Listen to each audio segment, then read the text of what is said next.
Greetings, everybody, and welcome to episode 16 of the Sickcast, aka the Siblings and Cardboard podcast. I'm your host, Donnie, joined by my buddies Noah and Thomas, and this week we have two special guests. We've got Mr. Julian Sniffen and Mr. Justin Graham, the two Kanos you saw at Battle Hardened Orlando, topping the field. Whether you're a veteran card gamer or a first timer just testing the waters, we are all siblings in cardboard. Guys, how have things been since the last time we talked? Pretty good. I'm still tired. I slept like almost the entire day. I imagine you did. You had a heck of a trip back, didn't you? Yeah, I got home at just before 6 a.m. So I managed to wake myself up around 12 and be a little bit productive and eat, and then I fell asleep and didn't wake up until 5. Golly. But it was worth it. Orlando was great. I think I feel like I performed pretty well. I didn't get top 8, unfortunately, but we brought some top 8 players into the podcast with us. For sure.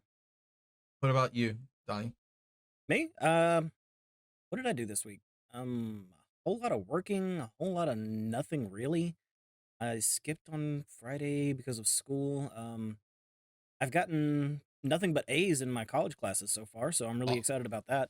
And I just turned in my third assignment for this class, the Intro to Public Speaking. And that was a pain in the neck, just trying to figure out how to coordinate everything into the people that do the videos and can coordinate the audio and all the images and everything. Y'all impress me because I still got a lot to learn as far as that goes. But it's a lot of work. Doing this class has shown me a few things that I didn't know before. So I'm really excited about that. Tuesday, I think I went 3-1 at Armory, so not terrible, but still not the best. I mean, I haven't gotten another cold foil yet. We're working on it. Noah, I think you're traveling at the moment. Yeah, no, this isn't my normal setup. I'm not normally surrounded by a bunch of boxes, and there's not an elliptical and some shining light to my left. I've been kidnapped. No, I'm in California for the holidays, so this is just where I'm at right now. Recording on Sunday. Usually we record on Monday, but that's because I'll be on some shoddy Wi-Fi, or maybe, I don't know. I didn't want to take the risk, so here we are. Better safe than sorry. But it's been good. The travel was good. Nothing crazy. Not really jet lagged or anything. I do it enough, but definitely was okay. Usually I have time in Vegas to like gamble a little bit. You guys might know I like to gamble just a little bit. Just especially on TCGs. But I was like trying to like home alone it through the airport because I was like, man, I got like 10 minutes to get to the other plane. So I was like, here we go. But we made it. Plenty of time. So, right. Justin, Julian, what about you guys? I had a pretty good week. I won the Battle Hardened, which I was pretty happy with. Congratulations again, man. Thanks. Yeah, that's all I can really think about now. So I don't remember the rest. Still riding that high, huh? Yeah, for sure. Did you have to travel far to? Was the commute bad? So I flew down. I'm close to Baltimore, so it was like not too bad of a flight. I flew back this morning. I'm really bad at limited, so I didn't stay for the PTI today. And the weather was a little rough, so there's a lot of turbulence on the flight. But other than that, made it back safe and sound. How long was the flight? If you don't mind me asking. It's like 2 hours. It's not bad, and it's really cheap. That's not bad at all. I know a lot of the Georgia guys flew down. They got like last minute tickets for like $50. Yeah, you can do like the Spirit or Frontier flights, and it's like $50 if you go on the right days. So it's super economical. Oh, that's pretty good. And the venue is actually really close to like a motel that was not horrible. So it was like 10 minutes away, and that was pretty cheap as well. So yeah, that's the reason I ended up going, because it was fairly cheap to go. So yeah, okay. And even with us driving, and shout out to Austin Mender for driving us. It was like less than $100 to travel down to Orlando, stay in a hotel room, participate, and then leave. How long was that drive? It was a long drive. I mean, I think did he do the whole drive? He did the whole drive, but like my car was in Dublin, Georgia, so I still had like a 2-hour drive home. Yeah, and man, I know that's right. That 2 hours felt like 7 hours. Is he a good driver? Let's put him on blast. Yeah, Mender's a great driver. He's all right. And it was a Suburban, so it's comfortable. It's not a great drive. His brother's a terrified driver. I thought he was going to kill us on the drive to Dallas. I bet it was nice being home first, Justin. Oh, it was great. It was great. I got picked up from my house. They had to wait on me for like 20 minutes because the pharmacy sucks. And then after that long 5-hour drive, about 5.5 hours drive back, I was sleeping the whole way back. And then I got home first, and I got to go to bed again. Oh, that's It the was best. nice. Yeah, it was great. So Saved all might be that brain scrubbed. power for the actual games. before we get into the actual details of the Battle Hardened, while the Battle Hardened was going on, there was some very significant spoilers that popped up. Were there? Yeah, just Boo. just a little bit. No, Yeah, we I can don't go ahead. remember no anything. way. We'll go ahead and say that there was an okay non-attack action, right? I think it's a non-attack action. It's pretty good. It's better than okay. The That's problem is pretty that it gives significant. them a ponder token even if you don't axe a card out of their arsenal. But the one that's really significant that I think is going to affect the market minute, which I'm going to pass over to Noah, is the new Luminaris 3.0, that says your first herald and your first angel go again if you have pitched a yellow card. So it's not infinite go again like it was with the original Luminaris, but it is still going to be, I think, quite potent. It does have deck building restrictions, which is good. You have to be able to pitch those yellows. But I think they're right, and Fino is right, who spoiled it, that Prism is going to be very, very playable. Sorry, Kanos. Prism is real. But Noah, what have our cards done, especially in the wake of this new Luminaris announcement?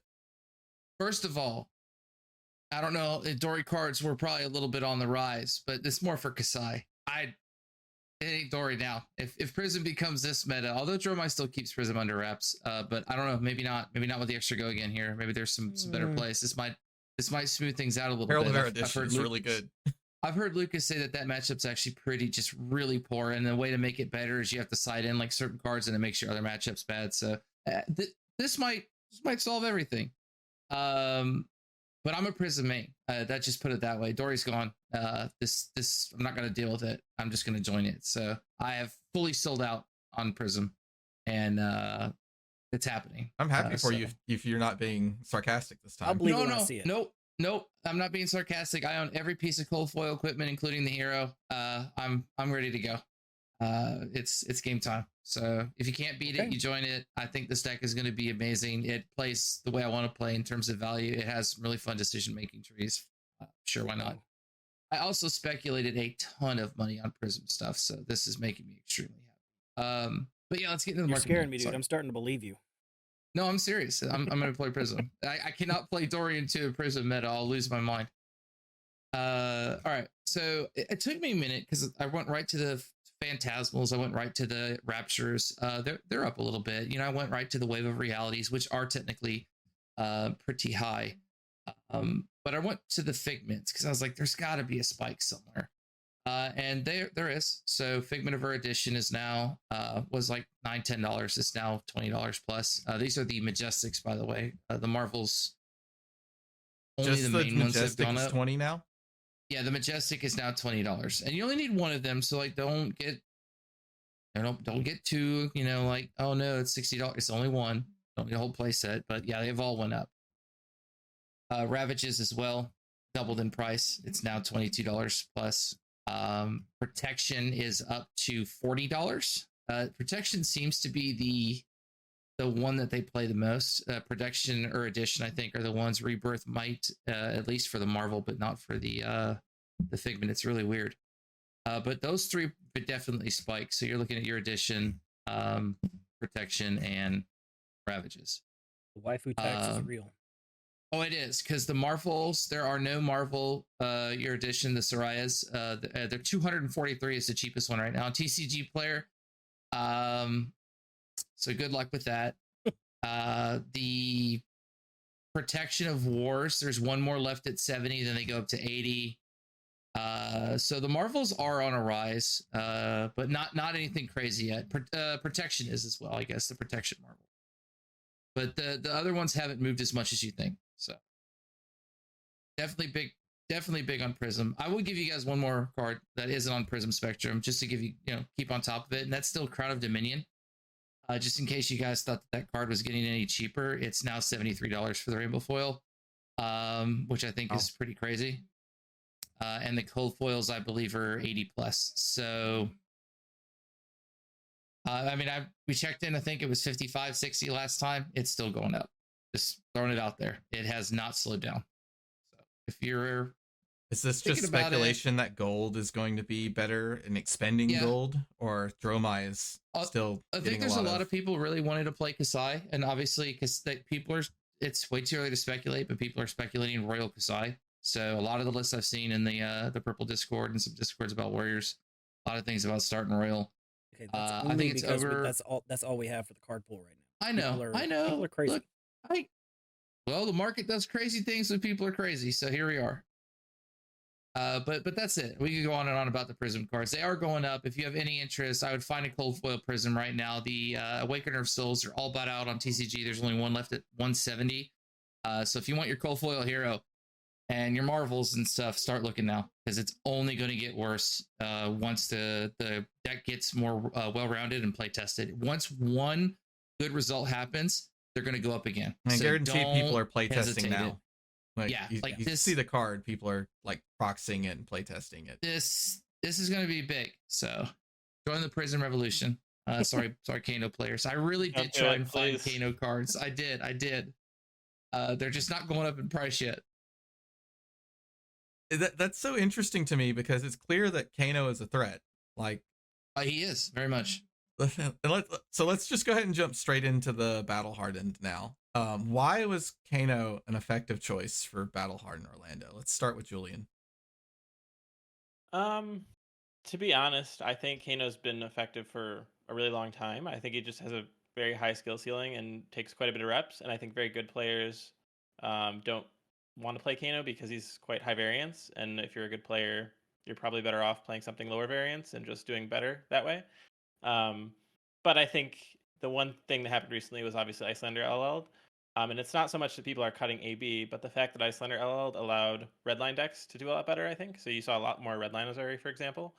And Mara's list that I played in the semis had literally no cards that were not red, I think. So you just see a lot less blue cards, which is also very good for Kano. So that's the two things. One, I think he's always been good, and two, I think people are just more redline now.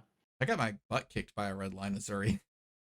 Yeah, it was very, very strong deck, actually. A lot more damage than I was expecting. Yeah. When I played Azuri 4 times in the tournament. And I won every time, of course, because they had no AB. But I was surprised how much damage they were able to do, except for the finals, obviously. So you complain about variance, but you didn't drop a single game. You were undefeated, and that's 11 games. That does not sound like variance to me. Yeah, it's a different kind of variance. It's I think so. The spindles that I had in, they helped smooth out the deck a little bit, so you opt quite a bit more. And since there's no AB, you can see the cards on top of your deck, so that mitigates the variance to some extent. But it was more during the Lexi meta, I think, when you had about 2 to 3 turns to kill through Spell Void 2. You had to blind flip pretty much every turn and attempt to just hit the nuts. So can you clarify how Spindle works? Sure. So Spindle says for the amount of damage you deal, you get to opt that many cards. So yellow Spindle hits for 3, red Spindle hits for 4, blue hits for... And I'm running 3 reds, 3 blues, 2 yellows. So you're pretty much guaranteed to see a Spindle like at least once or twice during the game. And that just lets you opt into your next turn, which allows you to set up combo a lot easier. So I think like the important thing is it's a ratio between how many cards you have left in your hand after you play the Spindle and where you're going to be, because you want to set the top card of your deck after you draw, right? So that you can have these really crazy flips with the Kano ability. Yeah, so typically if people are running AB and you play like Red Aether Spindle buffed, it hits for 5, let's say they have AB2, you're going to see 3 cards. So you can't really set up your next turn because you're only going to see 3 cards. And if none of them are good, you have to bottom all 3, and then you're just back in variance land. But with no AB, if you play Red Spindle for 5, you opt 5, and then you set up 4 cards you draw into plus the one you're going to Kano. And so it's it's really, really powerful for sure. And I think you played something a little closer to a more traditional Kano list other than the extra Spindles. But Justin, I think you played a very unique Kano list this weekend. You could call it unique. It was different from the norm. What was the premier card in your Kano list? Absorb an Aether, which is the one of 2 Wizard D reacts. It comes in Wizard 1 for D 4. react. Yeah. Yeah, there's technically 2 of them, 2 different ones. But Absorb comes in at red for 4 block for 1 cost, and then it descends from there. But they all give +2 to the next Wizard non-attack action that would deal Arcane this turn. So they all, if you can play a card, they all buff your net spell for 2. So they all have a theoretical value of 2 more than what they block for. On top of like getting the extra effects to when you like play your spindles and your kill combos, right? Yeah, on top of getting the extra effect from the card itself. So like one of the lines, I didn't actually get to do it this weekend, which I was sad about. But if you can get an E-Pod out with this build, you can replace 1 card in your hand with an Absorb, and you can still Wildfire combo. So you can go Wildfire for 8 instead of Wildfire for 6. And every point of Wildfire is an extra 5 damage across the board. So instead of kill range being 21 through AB3, it's 31. Wow. Wow. Okay. Before we get too deep, into the Kano talk, why don't we have our guests actually introduce themselves? Because I just kind of gave your names at the start of the cast, but I'd Sure. actually like to hear y'all's background and everything. How much time have you spent playing Kano? Just tell me a little bit about yourselves if you don't mind, and especially for What the do you mean? listeners. Kanos don't have personalities. They're just a list that has arcane damage on it. It's weird. It's true. Kano's not real, right? For sure, yeah, he's definitely not real. Yeah, I've been playing Fab for just about a year now. I started on Fi, and after I kind of got bored of Fi and the Agromir, I watched like the PT1 games. Alexander Vor and Yukili Bender is like best game of all time. I recommend you go watch it if you haven't. And I was like, oh my gosh, that looks so fun. I need to learn this deck. And then I got super invested into Kano, got all the cards, and basically just started goldfishing every day. And I think the power of Kano is if you don't have a testing team, which I didn't at the time, Kano is very much you just play your game and they watch. So it's actually quite efficient to goldfish, and that's probably one of the best ways to learn the deck versus needing a testing partner and having to test every different matchup, especially if you're just playing traditional combo. So I just did that a few times a week, and I'd go to armories and do fairly well. And then I just kind of started doing ProQuest locally. I'm close to Baltimore, so I went to the Calling Baltimore. That was my first big event, and I got 54th, I think. So I day 2'd and went X4. And yeah, I think the other events I've played this year was like I did the 2 other Battle Hardens, one in Columbus where I bubbled. I did the Calling Dallas. I got 34th there. I've actually never done worse than like X4 or X2 at an event on Kano, which is kind of crazy because it is pretty high variance. But that's part of the reason I think it's actually much better than it is. So I gotta look something up now. A thought just occurred to me. What is Carry on, that? carry on. Okay, I'll let well, you know in just a second. I'm looking okay. something up. Hold on. All right, Justin. Let's talk about you. I think So you're more. I don't want to say I'll be one dimensional, but I literally have your like little chat bubble up, and your nickname. I put your nickname as ThatOneKano. That's valid. I started playing when Crucible first came out. My introduction to the game was I asked our friend Brandon what the closest to Storm was in this game, and he told me Kano. So that's where I started learning the game at. And then the first Flesh and Blood product I bought was a bundle from I think it was Channel Fireball, where it was a bots of Welcome, a bots of Arcane, and a first ed bots of Crucible. And I pulled a Storm Striders and a Cold Foil Metacarpus nodes. Nice. So I was just like, well, Yeah. I mean, Very like nice. it's fate here. And that I just started playing Kano, and I don't think I've ever went to any major event and not played Kano. I think out of all the Okay. rated events, I think there's been 2 ProQuests that I didn't play Kano, and the rest were. Now I know there was at least that PTI that you played Levia. Oh, I forgot about the PTI. But that was after Battle Hardened Atlanta, and my head was dying from playing Kano all day the day before. Yeah. Which I enjoyed that event until the final round. The final round wasn't particularly fun. Where I somehow paired into an X2 Prism and cried deeply as they bullied me out of the existence. Which it's crazy that you ran into an X2 Prism. What's really funny is I taught that Prism how to play Kano because they were also a Kano player. Nice. Julian actually played him this weekend. He played the mirror match on Kano against him. It was Elijah. Oh yeah, that was a fun game. I'm sure we can Yeah, talk about that one. I'm sure. You know, it's actually But funny that you mention people bullying people because I, when you said you were from Baltimore and you played at the Calling, it kind of struck a memory of me. You remember round 7 you played against Akatsu at the Calling? Was that you by any That chance? was 100% me. Okay, I thought I That was me. recognized You you. knocked Yeah. me out of day 2 with Oh, with a Kano for I'm lethal sorry. while I was at 31 over my AB1.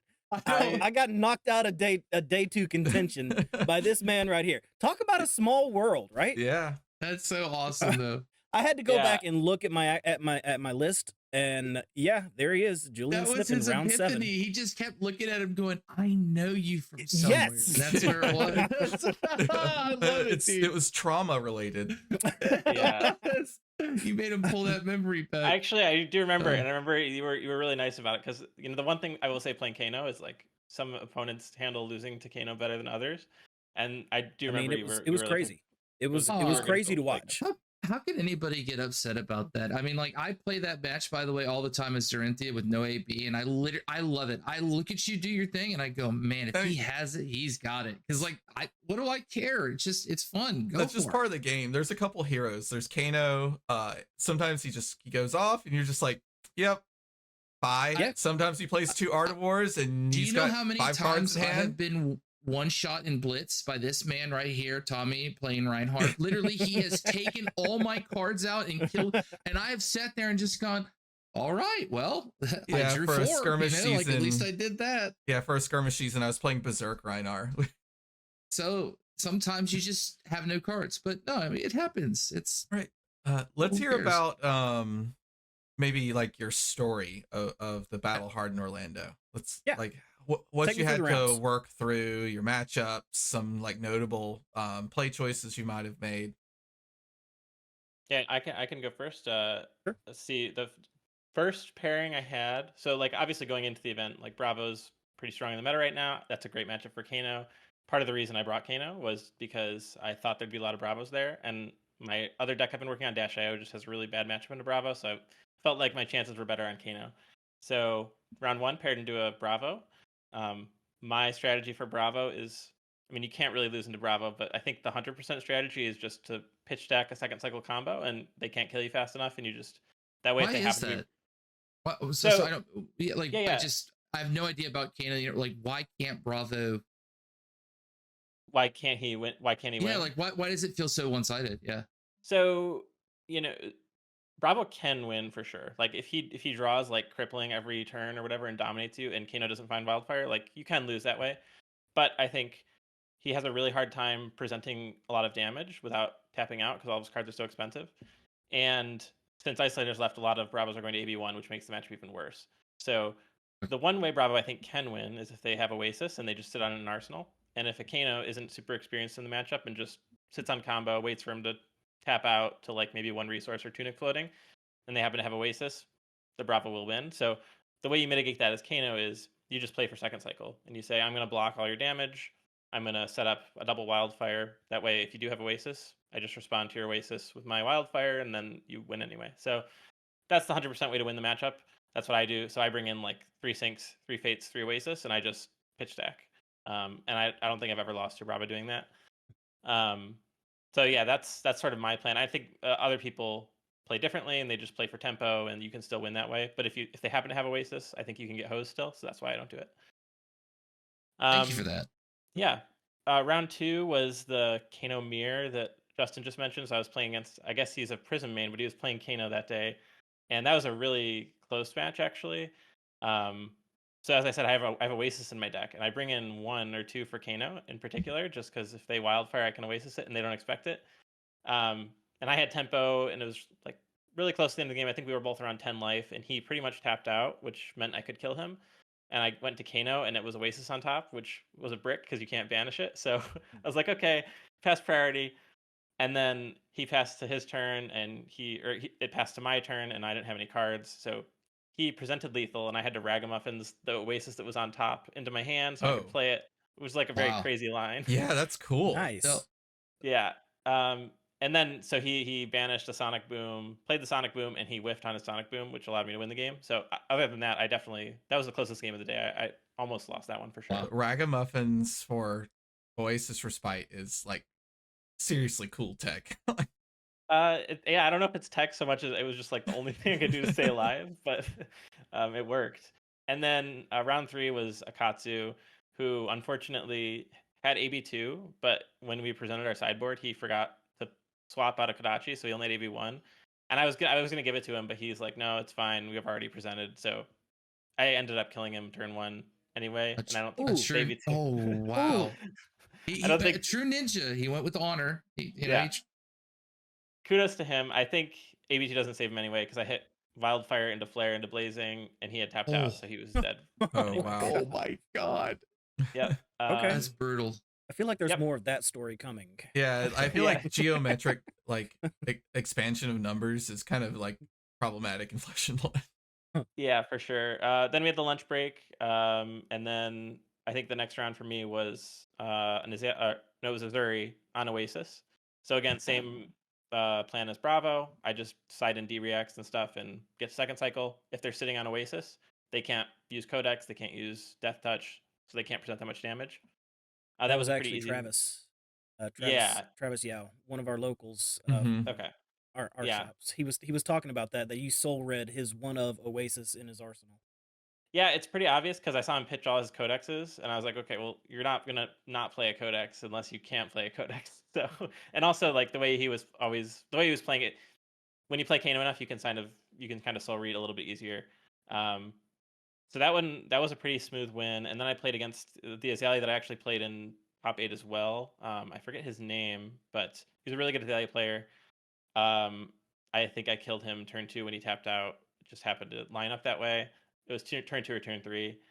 And then I played Tom and Guy, who both made top 8 as well, back to back for my last 2 matches. And those were actually really close because the problem you have as Kano in those scenarios is every Azuri I've ever played has always boarded an Oasis. So I have the strategy of going to second cycle, siding in defensive cards. But neither Guy nor Tom were on Oasis. They were just on AB0 full race. And so they were actually presenting way more damage than I could block. And they got me quite low. And the problem is if I have D-Reacts and I'm low, I can't blind flip because I could brick on a sink blow or something, and that's really problematic. So luckily I managed to live long enough to get out some E-Pots in both matchups, and I was able to just combo them pretty easily because they have no AB and no Oasis. But that was definitely a mistake I made. And in top 8 with open deck lists, it was a lot easier to know, like, oh, I can just you go full aggro. You played against Tom twice, right? Yeah. Yeah. And the first game, he got me down to 3, and I had to blind flip, and I had some bricks in my deck. So if I don't hit a spell there, he probably wins that game. But we were both. It was the last match. We were both locked already, so it wouldn't have mattered too much. Yeah, and that we can talk about top 8 later. I'll let Justin talk about his Swiss. Sure. Like the D-React list, which is much better into decks like Bravo and Azuri and 5, because I know those decks are all fairly popular right now. Mhm. And then I managed to not play a single one of those decks until round 7, where I played Brody. He played all of the matchups I wanted except for his round 2. I started off with Reinar, which is a notoriously awful matchup. Because they have AB3 and the ability to pay for it, and they intimidate your card. So like they get to play their first card, and you have to choose right then if you want to try to combo him or not. I want to mention I played 8 games and I didn't win a single dice roll. I did not get to choose a single time all weekend if I wanted to play or draw, which is really sad. Fortunately for me, my Bravo opponent, he went first, or my Reinar opponent went first and said Arsenal pass, and my hand was 2 blues, a Wildfire, and an E-Pot, and I was like, yep, Arsenal pass. I agree with the statement, and I went to my turn and banished Red Spindle off the top. Ooh. So I was like, Spindle you for 4, play E-Pot, Arsenal, Wildfire, and then he played a CNC and I killed him. I Wait, that wildfired into sounds Sonic familiar. Boom. Wow. Yes, Okay. I wildfire into Sonic Boom, into Emeritus, into Blazing, and I was like, you don't get to play the game anymore. My round 2 opponent was Alevia, which isn't. I don't think it's a bad matchup. I don't think it's like a great one either because they can run. I call it Spell Void, but it's not technical Spell Void. It's the weird darkness pieces. Yeah. Yeah. But he's on AB1 Spell Void, AB1 and 2 of those, which means that like you can't wildfire combo them. But I luckily am not on wildfire combo as my main win con anyway. So that was a fun game, but it got down to the point where like he would throw an attack and I would get to de-react it and throw 8 back at him, and like he never saw any super wide turns. Like he didn't get to go like going and attack something. So you And then my actually round just 3 straight was up drawn. value traded that Levia game. Yeah, that That's is what I cool. wanted to do with this deck, was just value trade everyone. And then like I played Rhinar where I can't play D-Rats. Mhm. And then I got to play the D-Rats into Levia. And then I played Dromai where I can't play D-Rats. Which my I felt bad for that Dromai, which Mara avenged him later on in the tournament. But he tried to play a Tome of Imperial Flame, and I didn't really like that. So I responded. And I took offense to that. Okay. Yeah, and I took dramatic offense to that. He was on AB1. I activated Kano and saw Sonic Boom, and my hand was blue flare. So I activated Kano and saw Spindle, and then I played the Sonic Boom, and it hit a red flare off the top. So then I Ragamuffin capped and drew a blue, and then we played Flare Spindle. So I put him down to 13 and opted 12 on his turn 0. Op 12 sounds really strong for Kano. Yeah, and then I punted my opt, which is really unfortunate. Like I was trying to set up 144 damage, and I accidentally put 3 of the blues on bottom because I'm a dummy.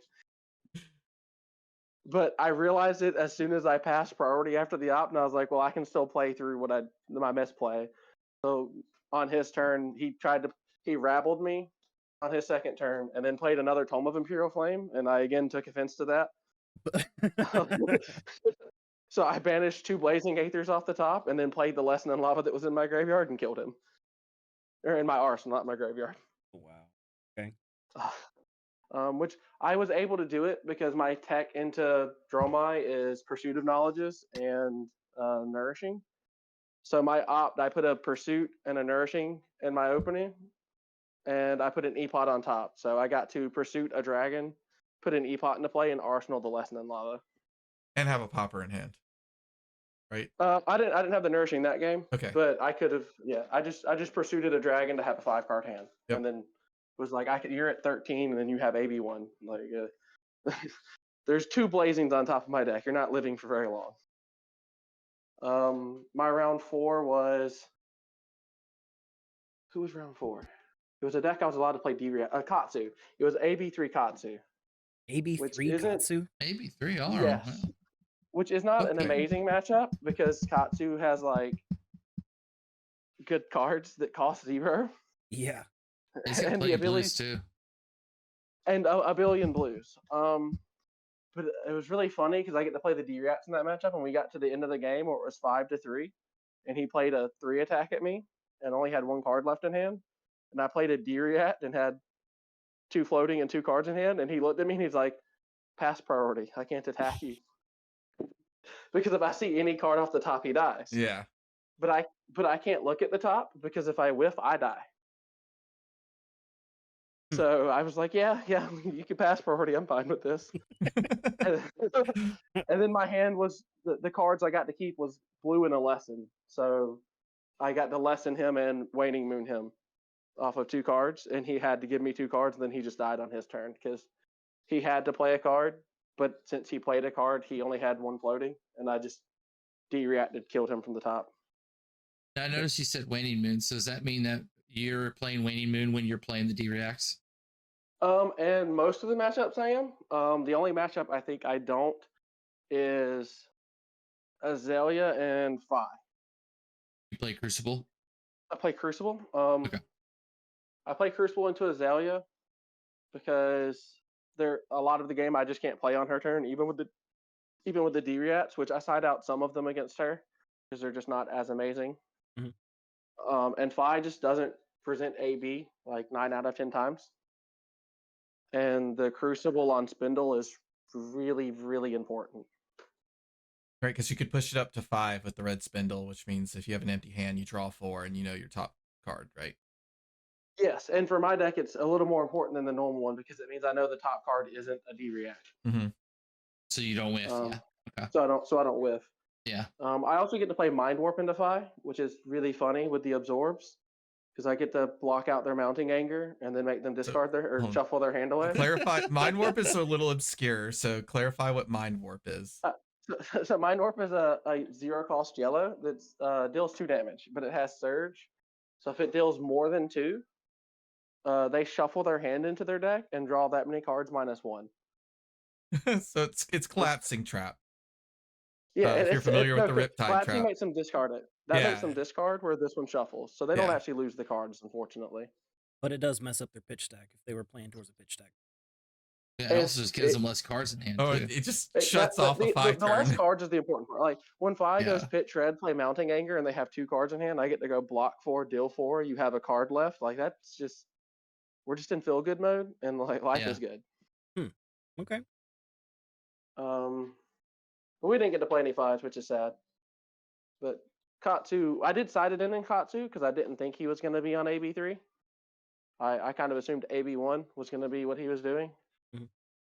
So fortunately, I didn't see any of those. And then my round 5 was Mara, which I technically punted because I had a 5-card hand, and I was supposed to do a bunch of Kano activations and put my lesson on top so I could guarantee not whiff. And I missed that line and peeked at the top and saw Pursuit of Knowledge,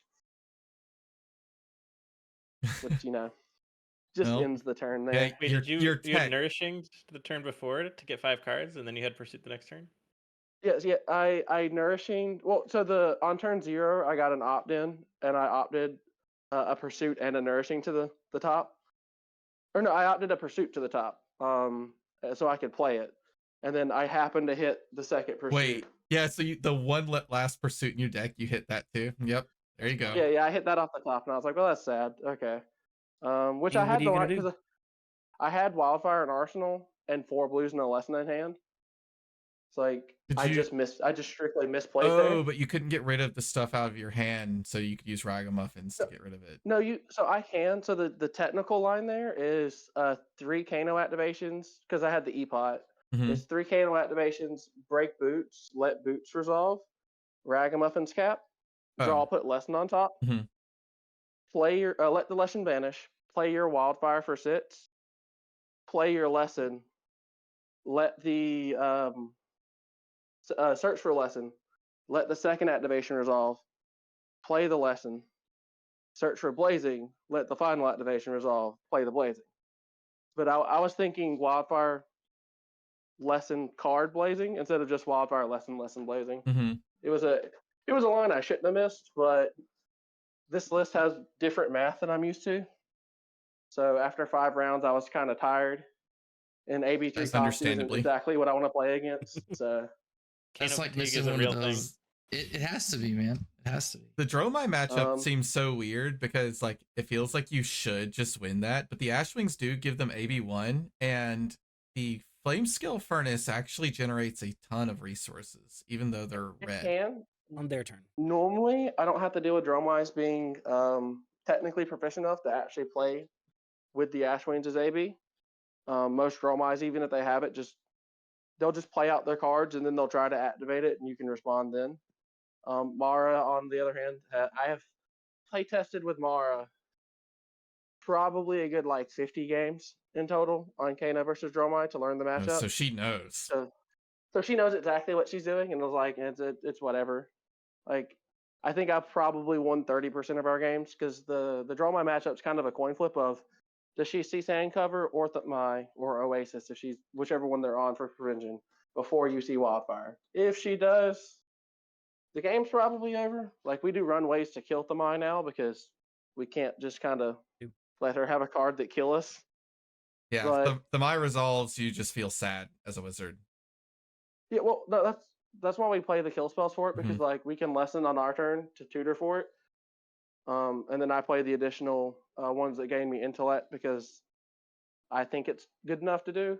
I'm not sure how many if Julian's on any of those.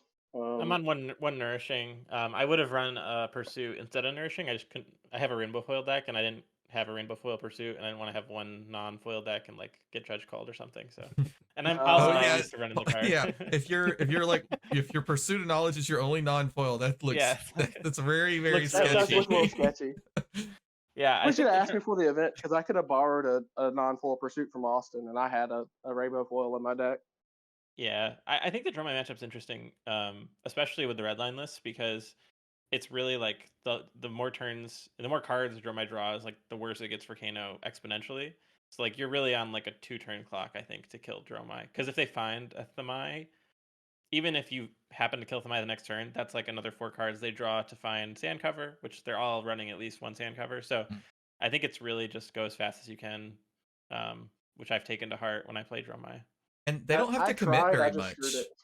Like they don't have to commit very much to use their board state to attack you. So they could like just play a sigil and then just swing with all their dragons, and they're sitting with 3 reds, and you think 3 reds isn't a big deal until they start chucking them all into AB, and then they can time their flame scale furnace activation correctly. They get a ton of resources to throw into Yeah. AB. Normally, they have to commit like 1, maybe 2 hands to establish a board, Mhm. and then after that, they have to give 1 card, and they can always AB to the first thing, and then respond to our spell for the second one for the furnace, if they know the line, and if they've made the ash wings. Yeah, Ashwings are really hard to deal with as well, but usually it's harder for like they can't make Ashwings as easily by turn 2 because even if they get a rake, they have to use all their ash to make the 3 Ashwings. It's really Tome that's the hard card because not even because it generates ash, it's just because they see so many cards with it that's like pretty high percentage chance they'll see a Thamai or a sand cover in one Mhm. game. So And I think First we're on game your against round Mars, 7 now, Justin. no, I missed my Round round 6. 6. Yeah. Was Vincent with AB4 Spell Void 4, Ooh. which Julian is Ooh. laughing at me because that matchup is just actually theoretically unwinnable. yep. It was Like cool that because the Vincent was doing really well in the tournament too. they were, and I'm very very glad that I won that game. But that matchup is because you can't pitch that. Like normally, if we have someone with a lot of AB, we just pitch at them because that's just the easiest way to kill them. Because then it doesn't matter what they do. But if you slow down against Vincent, she doesn't really throw small numbers, Mm-hmm. and then her numbers also present weird disruption. Mm-hmm. Yeah. Like Vincent's widespread fun. can banish combo pieces from the top, Mhm. and the Yeah. other widespread can banish combo pieces from our arsenal, and then the other one can banish them from our hands. So like if you don't stay on them, you can't keep them off enough cards from hurting you. But even their 1-card hands hurt us. Like I've seen Vincent's throw 1-card 10s, and I'm just like, well, Yep. that kind of Yes. sucks. Zero Side card And then even when they tens. go defensive down, they still have Spell Void 4.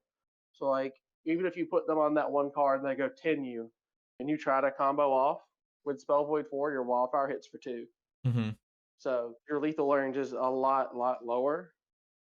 But they're on AB4, so it's hard to get them to the lethal range for that. What Flesh and Blood is so interesting. You wouldn't think that like, what are you afraid of seeing? A stacked Vincent, like. Yeah. But what are you most afraid of seeing? Prism. What's after that? Vincent. God. What? Yeah, what is side happening? note, when I learned I was first seed, so I went undefeated, and like I was trying to figure out who was going to be 8th seed because for some reason I guess the way the breakers work, there was going to be like one X2 that made it, and somebody, I think it was Justin, was like telling me I think the Vincent drew a game and lost one, and so their breakers are They going to be did the draw. best So X2. Yeah. if they would have won their last round, they would have been the 8th seed, and you would have had to deal with that. Yeah, so for some reason I was convinced I was going to be playing AB4 Spellvoid 4 Vincent after going undefeated, and I was just going to scoop. And so I was like frantically messaging my team, like, "What do I do? Like, what is my best odds?"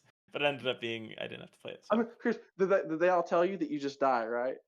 Yeah, they were just like, "Yeah, Like, good you luck." just lose. That's so crazy. But like that there's these polarizing matchups that are just kind of hidden in the game that are just so terrible.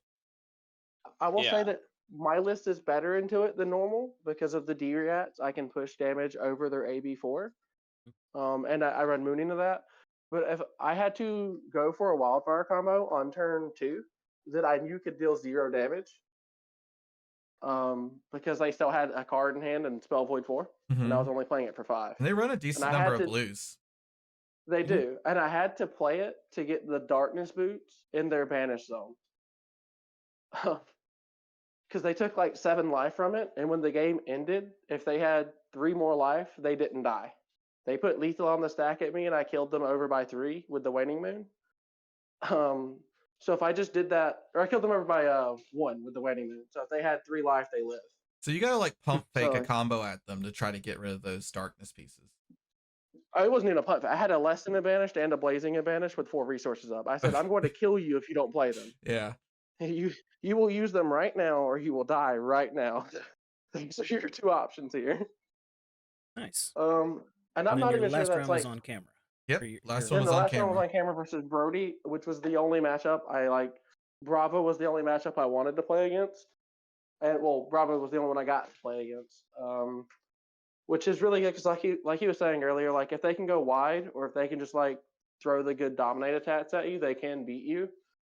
But with the D-Reats, I can block 7 and block 6 on their dominates, and then still get damage through if they happen to have AB.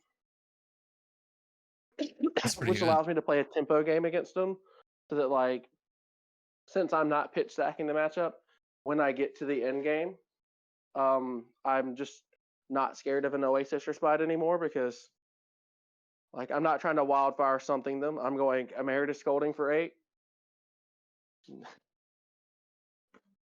So that was a fun game. I agree with him. Like, I think Bravo's typically like an 80-20 in Kano's Wow. favor. And then I think on my list it feels more like a 90-10 because I get to remove the variance of them going like 5U 6U or a 5U 7U depending on like what they have, or 7U 5U. Like they have like the aggro attacks and CNC pummels are scary. I actually was scared of CNC in the matchup because like I need to Arsenal D-Reats so that I can stop the dominate.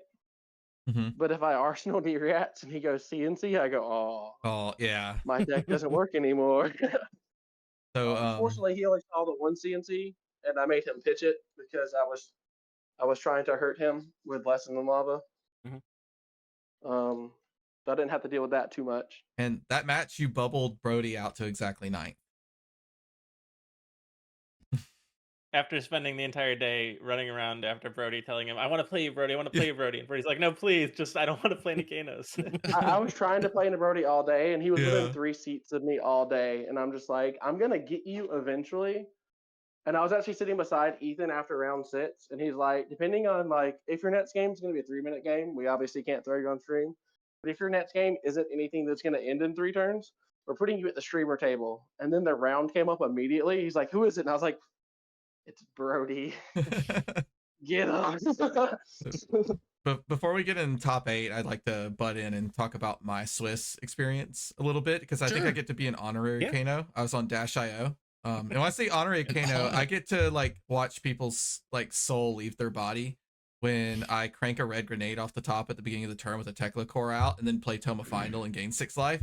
Like literally, you just watch them just sink and like fade away.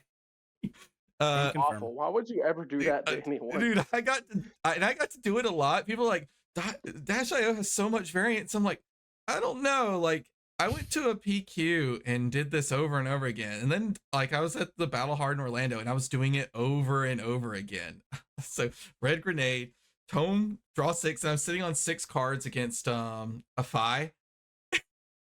Like, I gained 6 life with a red grenade out and 6 cards in my hand. You can just see him go, well, this is the end. And I'm just like, 4 go again, 4 go again, 4 go again, 4 go again, 10.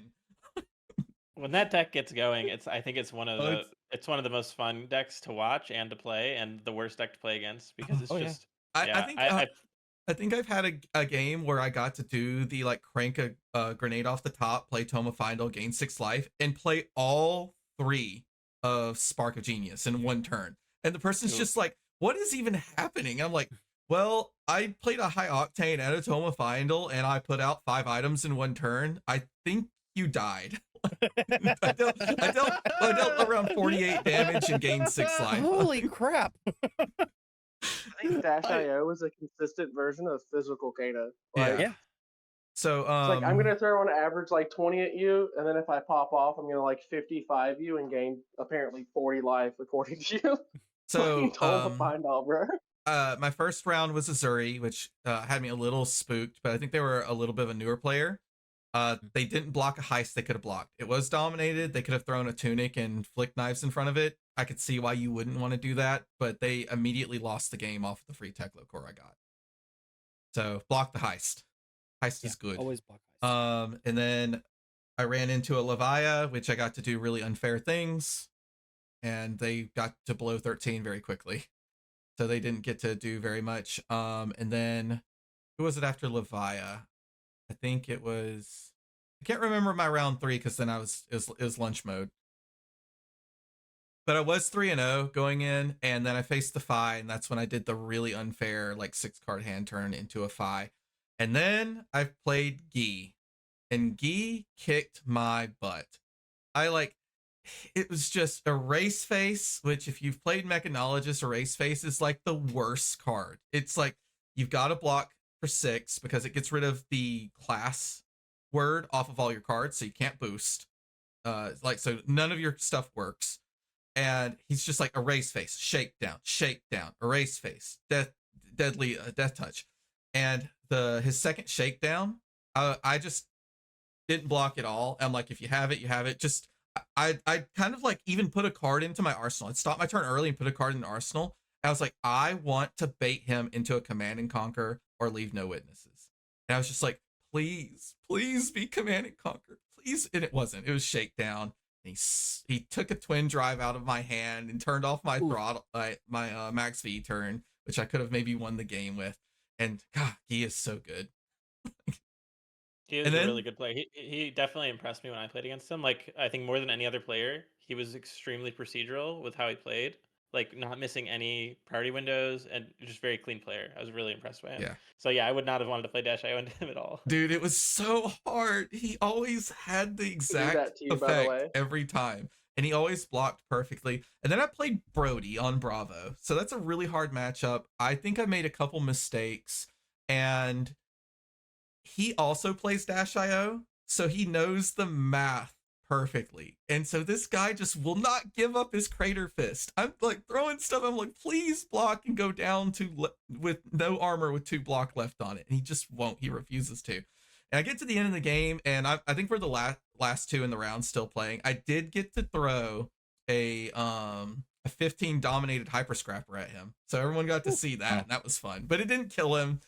And I just scooped after that. We were getting near to time and only had like 9 cards left in the deck, and they were all blue after that. But I think I could have maybe beat Brody, but definitely made some mistakes. And there's so many decision points in the Bravo games. Like small mistakes just keep building up bigger and bigger and bigger as you're like fatiguing out. And then the last round was against another Azuri. And that Azuri was, I think, also still redline, but God, my deck functioned. And they didn't get to do really anything. I think I played 2 Toma Finals for 5 life each in that game. Wow. And I hate when you do that to me. It's so good. So, but yeah, I'm the one who I lost to Brody to put him into the bracket so Justin could get him. You took one for the team, then. By the way, if I would have beat Brody, I would have likely had to play Justin, and I managed to dodge Kanos the whole day. I was just like, come on, please dodge Kano. I want to play Brody. Well, no, our matchup, we played that matchup before. It wasn't awful. It's like kind of a coin flip. I feel like you probably do better into a standard Kano than you do into my version. I'm not sure. I mean, they're both kind of spooky because I do want to go very resource lean. If I get the Teklo cores early, I could be very resource flush. But I don't know. It feels like an aggro matchup. When you said it, Brody also plays Kano. So playing against him, he knows all of the normal maths for Kano. He just walks like every event. He has a fully built Kano list in his bag. He's also a Kano player, and it was so fun watching him pause and go, "What's that card do?" Yeah, people played some And fun off, like, the decks first because absorb. yeah, he played Bravo. Like I thought for sure he was going to play Azalea. It wouldn't have surprised me if he played Kano either. You can play anything. That would have been Literally, you hilarious could for pilot a ham Brody have sandwich. been there on So we- Kano. Yeah. And Guy was on Azuri instead of Dromai, and Mara said that like until the evening before she was gonna just bring Azuri and have fun at the Battle Hardened with Azuri, which would have been so weird. That's I It would think have been the weird to biggest. see Mara on something other than Dromai. It would be that was my biggest surprise of the weekend for sure. Was like there were a lot of Azuris at the top tables, and I don't think that was the case at Realm, and I don't know what happened or what people have discovered. Maybe it's the Dromai matchup isn't as bad as people think it is, because I guess if he's Mara a did Dromai lose player, to Guy. Or was it Tommy? yeah, and I think No. in the top 8, the Azuri beat the Dromai as well. He did. Thomas beat, Yeah, he beat him again. So maybe I don't know the matchup because I don't play either side of it, but like I know historically it's been considered very Dromai favored. So maybe it's not as bad as people think it is, and Maybe Azuri's they going got to be enough like, going attacks now. yeah, I don't know. I will say another thing you're talking about, well-known players not playing their normal hero. Alex Vore was at that event, who's a very well-known Kano player, especially from Pro Tour 1, where he top-8'd with it, and he was playing Matt. He was playing which Max. Yeah, and he did well. Yeah, Matt Sinatra, yeah. I think he went 5-2. That threw me for the biggest loop. I was like, I saw this, I was like, oh, I can't. When we were doing the count in the beginning, I thought there were 7 Kanos in there. Because I saw Alex, and I thought he was the 7th one. And then, like, 3 rounds in, someone's like, oh, Alex is on Matt's. And I was like, wait, he's on who? We have a hero called Matt's in Flesh and Blood? I know quite a few people that are looking at that deck that are really good players. And I think it's, like, maybe a little bit underexplored. I actually want to start playing with it a little bit because I love combo decks, and that seems to be what it is. So. Mechanoid combo, let's go. I think he's very underexplored. I think Twin Drive with Mechanoid does some extremely unfair things with like literally a 2-card hand. Mm-hmm. Like or a 3-card hand. With the high octane. So yeah, like high octane into Twin Drive into 0 to 60 with Mechanoid out is like a 30 damage turn. Yep. Yeah, because I know at the Realm Rumble last week, Daniel Rutkowski played the Open with it, and he bubbled top 8. I think he went like X2 or something. So I know he's been playing it as well. Yeah. So my final placement was 13th. Only 152 got in, and I think that was going to be someone who lost only their last 2 rounds. But still a fantastic showing. But I mean, yeah, like, a lot of us from the Georgia scene did pretty well. Yeah, another local of ours was top 8, right? And my prize payout was almost as much as Justin's. It was. Because your box was awful, and I pulled a cold foil Light of Soul in my my prize packs. Is that for trade, by the way? Yeah. I want it. I did pull a Figment of Your Edition out of my box. You know, at least I got one of the good ones. Yeah. That is a good one. So let's talk about top 8, because I feel like I knew what was going to happen as soon as I saw who was in the top 8, but maybe it's more nuanced than I thought. Yeah, Justin, let's start with you, because I think Julian's going to take a little bit longer to get through. My top 8 doesn't need to be explained. I played Mara again in the first round, and nearly the exact same thing happened as in Swiss. She resolved in Swiss she resolved the Rake the Embers on turn 1, and still had Ash afterward. And then in top 8, I think she played it on 2, and then played a second one on 3. And I tried to kill her for it, and it didn't work.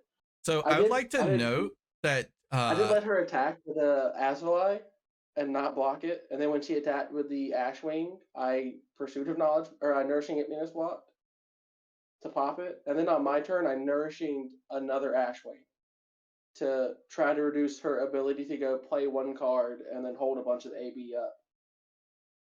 I was watching it from her side because I was standing behind her, so I got to watch her hand and her decision points. She played it perfectly. Yeah, I could tell. As she like completely ground me into the dust. But then, like, I was very sad when I saw the standings, because like I have to deal with Mara again, which isn't my best matchup.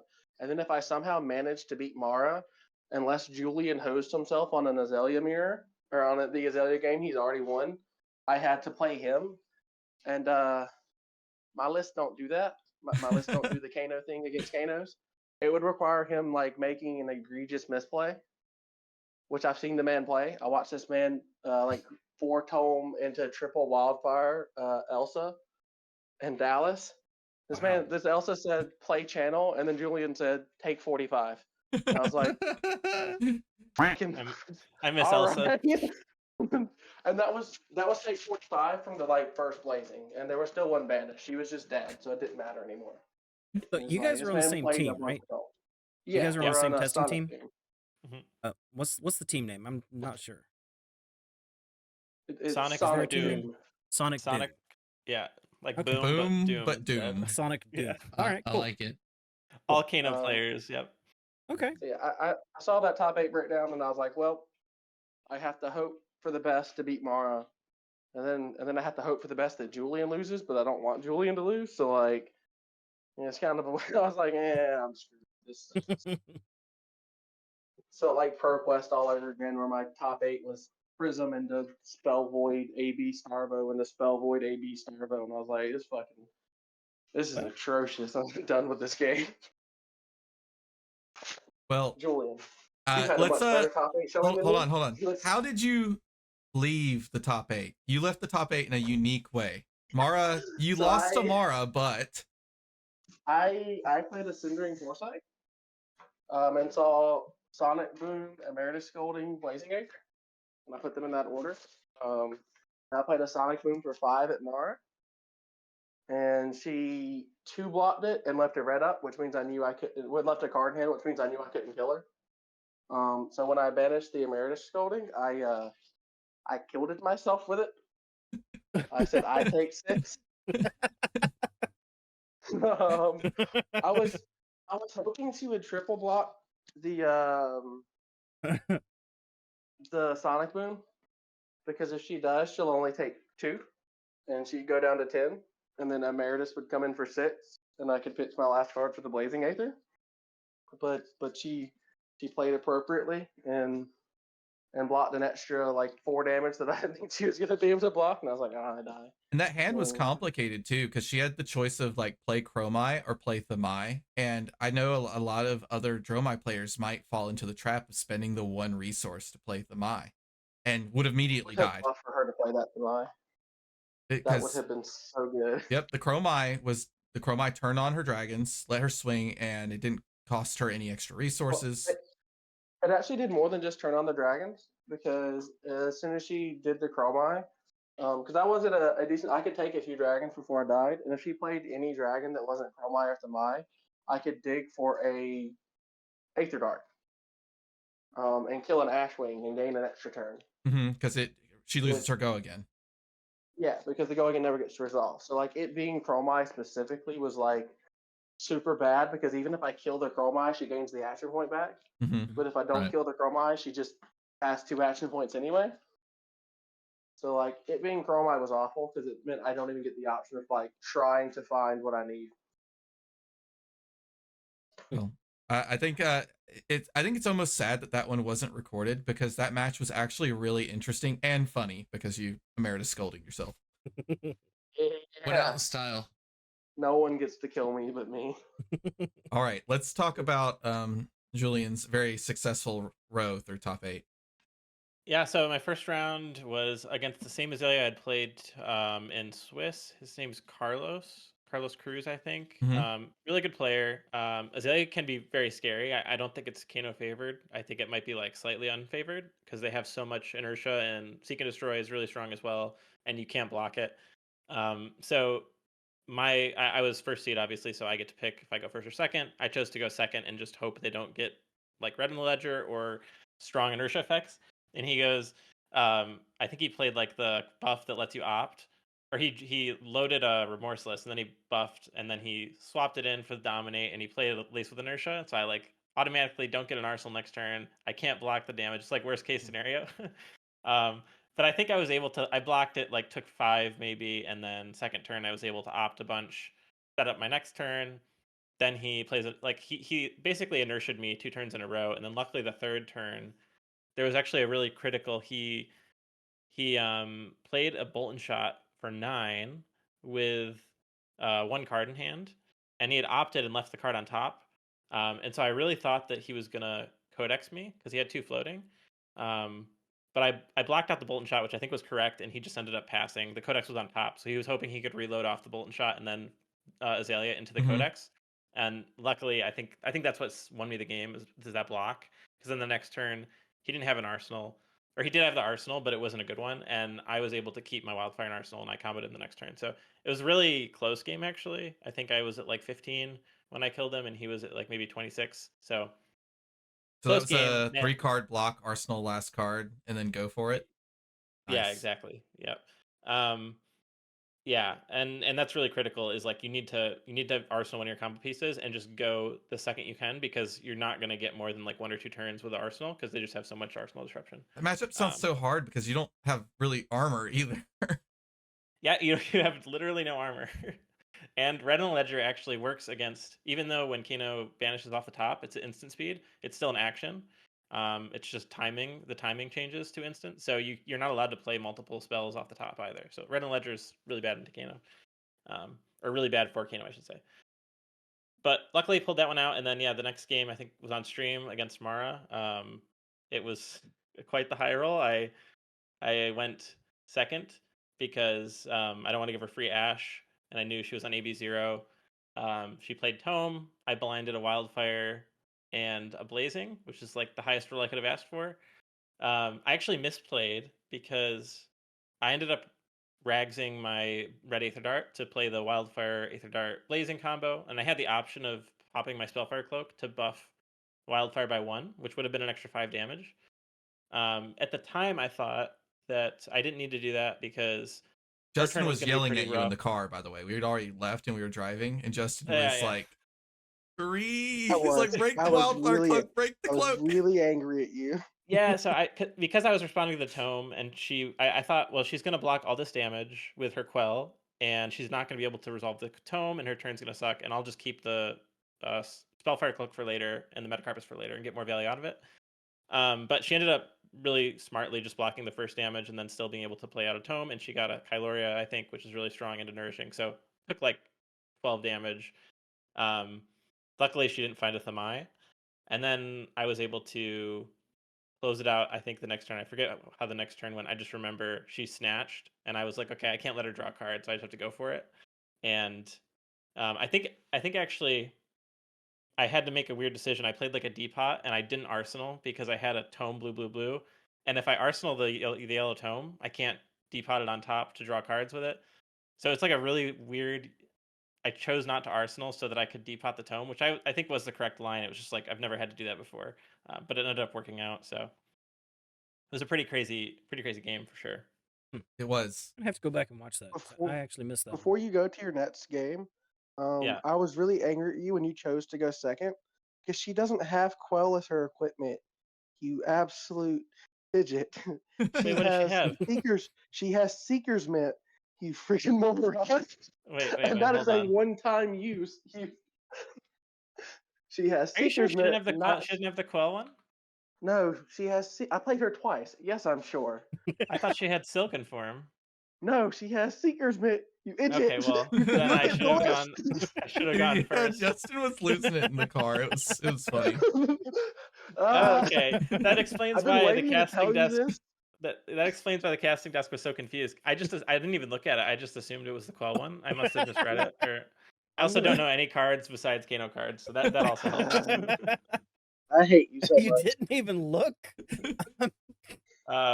That's funny. Oh, thanks for telling me that. Yeah. Okay, so that's another misplay then. But yeah, no. Luckily, I managed to get it out with like a crazy line of like gazing and then opting and seeing like a Wildfire Blaze or Flare Blazing, which was like exactly lethal. Not exactly lethal, but it was lethal if you didn't have prevention. So I will say, hilariously enough, choosing to go second was correct because of what was on top of your deck. Oh yeah, true. If I had blinded into Wildfire, you should not have went first.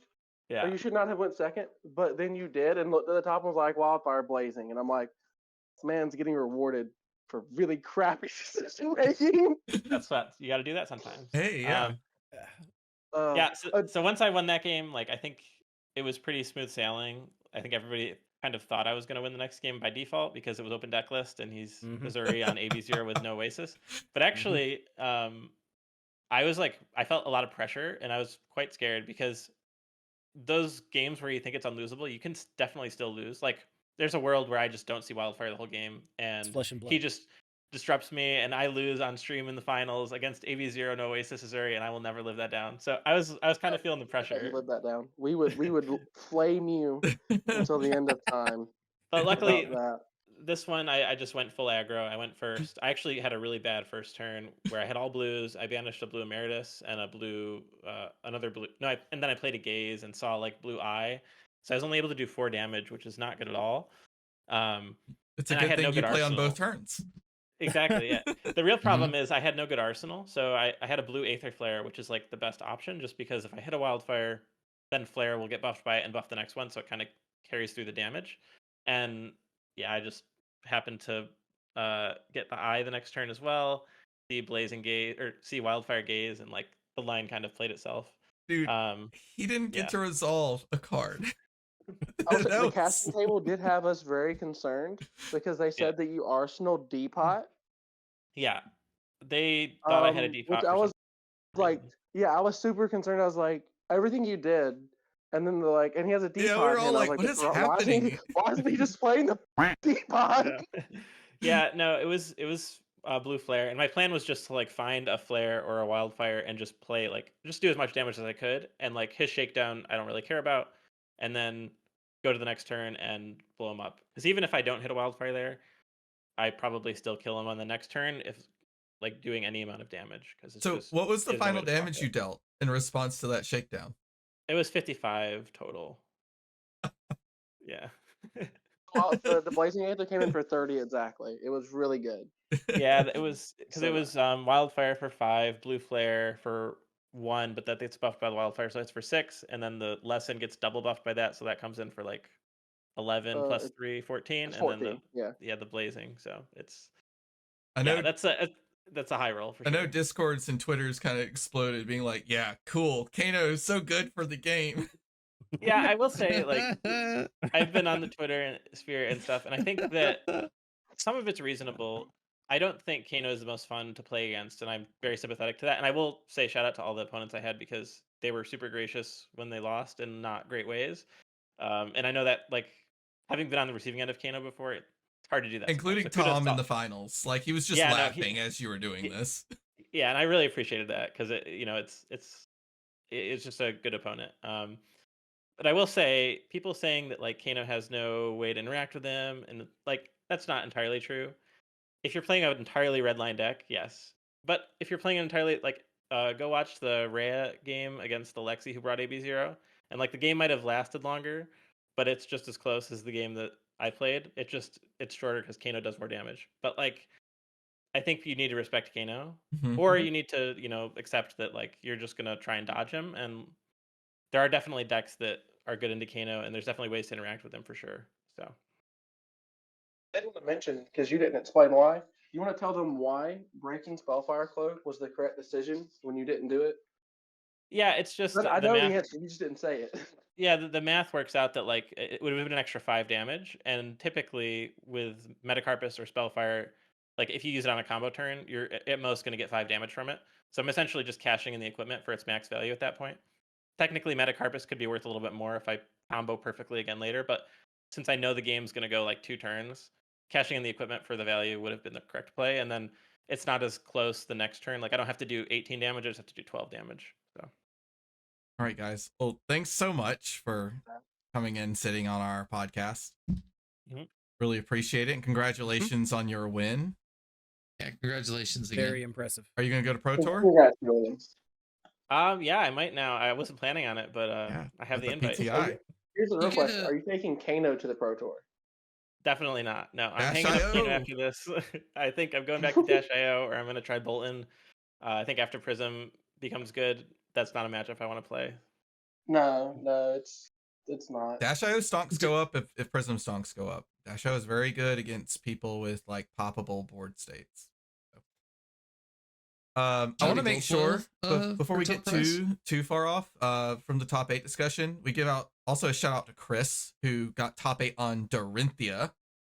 Oh yeah, that was great. And almost managed to turn a very difficult Azuri game around, but then got inertia trapped and lost to Sink Below out of Arsenal, and was one of the most brutal inertia tokens I've ever seen.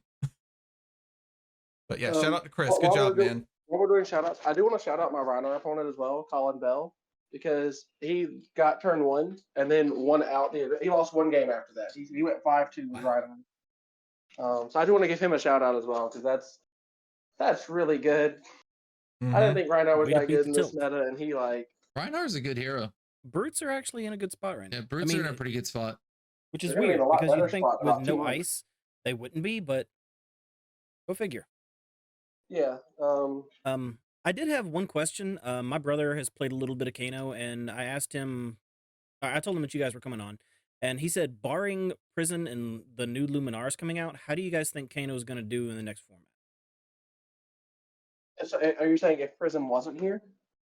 Well, if Prism wasn't here, but she's going to be, so let's just boil it down to where do you think Kano is going in the next couple of months? Is Kano still going to be a decent choice, or is Kano dead once new Minaris 3.0 comes out? I'll let you go first, Justin. 3.0, I actually just don't think Kano's playable. With OG Prism, we could still just draw well and combo them out, and you could try a block out backdraw at times. But with new Minaris 3.0, where they get to go again, getting 7'd and then them putting free AB4 on the board is really hard to deal with as itself. In addition to the fact that they run Halo of Illumination, and all they have to do is run Figment of Judgment against us, and it means that we're not allowed to banish combo pieces that aren't Wildfire. Until Wildfire has to clarify, Figment of Judgment, its effect when it comes out, it gets to target a card in the banish zone and put it face down. Yeah. So if I go if they attack me and I go respond banish Blazing Aether, and then I try to play Wildfire, then all they have to do is respond, break Halos, shove a Herald into their soul, and flip it face down. And now I'm no longer allowed to play with my toys. Oof. Just run the double-sided Wildfire. Previously, realistically, before we could try to combo Prism before she had all the go again, running Waning Moon, so that if she tried to flip an Angel, we could blow it up after it flipped. But now, dealing with aggro Prism was already kind of hard, just because 7 attacks with go again and on hits aren't fair for most decks. Yeah. And now she gets that again with additional effects depending on the Herald, because if she starts off and we don't just combo them, she can grab the Year Edition and always make sure she has extra cards in hand to play to any AB she might bring. And it's just I don't think it's gonna be fun. Yeah, the only variant of Kano that could beat her is Brainstorm Kano, but I don't think Brainstorm Kano can beat any other deck. So that's not a real deck. I'll say I think the next meta, ignoring Prism, I think probably it's not going to be the best time to play Kano, because we had 2 in the top 8 for the Realm last week in both the Open and the Invitational. We had 2 in the top 8 here, 1 winning. I think it's going to be on a lot of people's radars. People are going to respect it. They're going to bring Oasis. I think the way Kano works is people are going to respect it, and then Kano's not going to win anything for a while, and then people are going to start disrespecting it. So just wait a few months and people will forget about it. But I will also say, just goldfish Kano and get good at it, and you'll always at least have a 50-50 because you can win any game. So I don't think Kano will ever be horrible. That's fair. I will say, excluding Prism, I think having 2 different valid Kano decks, if you consider my variant valid, AB doesn't affect me as much as, because there's a bunch of dead cards in the deck. Those D-reacts, though, when the deck lines up, it gives you way more resiliency than you would expect Kano to have. This is true, and the longer Kano lives, the worse it gets for your opponent, because you're more likely to find the threat of Wildfire. And I think my variant runs better into AB and Oasis meta, because I'm blocking a lot while going over whatever their AB damage is, or making them throw an Oasis because they're man, that's an Emeritus for 8, and he still has a card in hand. All right. Okay. So any additional shout outs, Julian? Nope. A shout out to my team, Sonic Doom, Tog for the list, and John for the list, and Patrick, Pitch Deck. He's on Twitter as well. And then shout out also to Ethan, who like makes the scene tick with like streaming the content, because nobody would know I Hearts to have Ethan. won Yeah. if he didn't That travel to all these stream, events like and stream Ethan's it. setup was amazing. Definitely Yeah. shout out to him. He put so much Warnke heart and soul and into that. Matt's their casting was also really great. Though it was really funny watching them try to figure out what I was doing against Brody. The fact That that they was- managed to pull off such a good production in such a packed Battle Hardened, Yeah. that building was slammed. Shout out to Haven as well, Haven Games, because they gave out some great prize support for everyone that played, and just for hosting the event, because I like having events close enough that I can go to. It's nice.